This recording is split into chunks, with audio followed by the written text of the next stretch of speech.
தமிழ்நாடு முழுவதும் தேசிய நெடுஞ்சாலைகளில் உள்ள சுங்கச்சாவடிகளில் மட்டும் கடந்த 10 ஆண்டுகளில் 26,000 கோடி ரூபாய் கட்டணம் வசூலிக்கப்பட்டுள்ளது.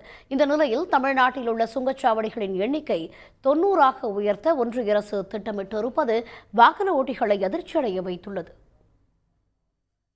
நாடாளுமன்றத்தில் அண்மையில் தாக்கல் செய்யப்பட்ட புள்ளி விவரங்களின்படி 2014 முதல் 2024 வரையிலான காலகட்டத்தில் ஒன்றிய அரசின் தேசிய நெடுஞ்சாலை ஆணையம் தமிழ்நாட்டில் மட்டும் 26,000 கோடி ரூபாயை சுங்க கட்டணமாக வசூலித்துள்ளது. தமிழ்நாட்டில் மொத்தமுள்ள 72 சுங்கச்சாவடிகளில் 5 சுங்கச்சாவடிகளில் தலா 1,000 கோடி ரூபாய்க்கு மேல் சுங்க கட்டணம் வசூலாகி இருப்பதாக ஒன்றிய அரசு கூறியுள்ளது.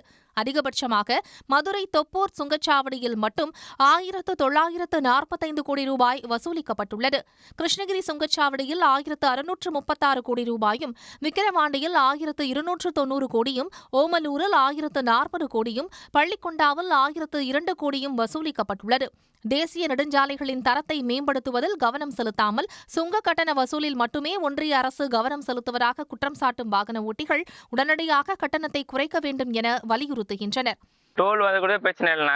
நிறைய பக்கம் பள்ளம் மேடு எல்லாமே நிறையா இருக்குது. நைட்டில் பாருங்க, முக்கால்வாசி என் வண்டிக்கு 40,000 செலவு பண்ணியிருக்கிறேன். அந்த அளவுக்கு லோடு சரியில்லை. முன்னாடி சஸ்பென்சர் பிடிங்கி ஃப்ரீங்கு கட்டாகி அன்றைக்கி நான் மாற்றின வண்டியில் எல்லாமே பொருட்கள் எல்லாம் மெக்கானிக் வச்சு வர வழியில்.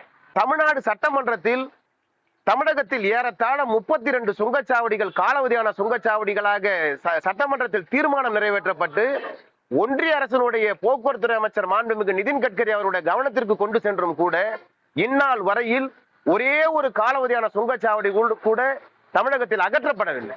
கட்டண வசூல் மட்டுமின்றி தமிழ்நாட்டின் சுங்கச்சாவடிகளின் எண்ணிக்கையை 72 இருந்து 90ஆக உயர்த்த தேசிய நெடுஞ்சாலை ஆணையம் முடிவு செய்திருப்பதும் வாகன ஓட்டிகளிடம் அதிர்ச்சியை ஏற்படுத்தியுள்ளது.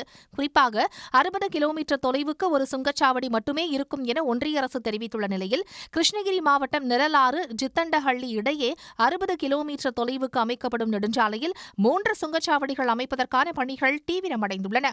காலாவதியான சுங்கச்சாவடிகளை அகற்ற வேண்டும் என்ற தமிழ்நாடு அரசின் நீண்டகால கோரிக்கை ஏற்கப்படாத நிலையில் சுங்கச்சாவடிகளின் எண்ணிக்கை அதிகரிப்பது தமிழ்நாட்டை வஞ்சிக்கும் செயல் என்று வாகன ஓட்டிகள் கண்டனம் தெரிவித்துள்ளனர்.